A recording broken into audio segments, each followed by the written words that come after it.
प्रेक्षक मित्र हो नमस्कार। तर आजच्या भागामध्ये आता तिथे सत्याला कोर्टामध्ये आणतात, सत्याची सुनावणी असते आणि आता सगळा प्लॅन हा तात्यासाहेबांचा आहे हे मंजूला आणि सत्याला काही माहितीच नसतं यातलं। पण आता ठाकूर साहेबांचा वेगळाच प्लॅन असतो।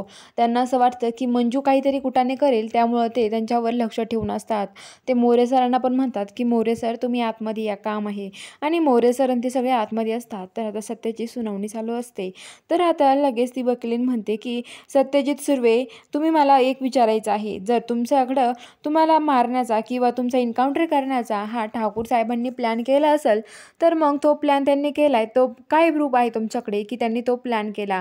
तर आता जो सत्य आहे तो म्हणतो की हे बघा, मी तुम्हाला सांगतोय, ठाकूर साहेबांनी मला एक कोर्टात आणण्याऐवजी त्यांना असं वाटलं की माझी सुटका होईल आणि मला त्यांनी 3rd डिग्री देऊन मला खूप मारलेलं पण आहे। हे कायद्याने चालत नाही, कायदा असं चालत नाही, असं सत्या म्हणतो। तर आता लगेच ते वकील म्हणतात की पुढे काय झालं मग?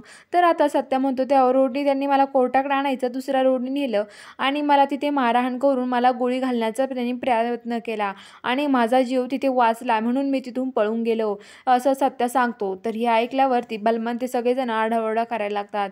तर वकील म्हणतात की सगळ्यांनी शांत व्हा। आता इकडं जी मंजू आहे ती त्या लोकेशनवरती येते आणि ती लोकेशनवर आल्यावर ती आतमध्ये जाणारच, तर सगळे पोलीस तिच्यासोबत असतात।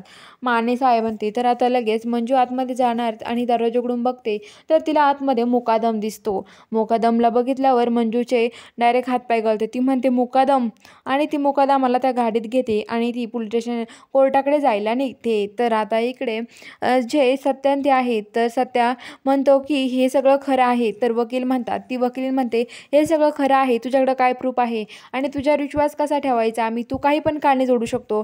तर तेवढ्यात तिथे एक जण हात वर करतो आणि म्हणतो की मी सांगतोय, मी होतो तिथं आणि मी हे सगळं बघितलं आहे, मी सत्याला वाचवलंय, असं ते बाळूमामा येतात आणि बाळूमामा हे सगळं काही सांगतात। आता त्या सत्याच्या आणि मंजूच्या मदतीला पुन्हा एकदा बाळूमामा आले आहेत। आता बघूया पुढच्या भागामध्ये बाळूमामाच्या कृपेने वाचेल का सत्या, हे बघण्यासाठी आपल्या चॅनलला सबस्क्राईब करा।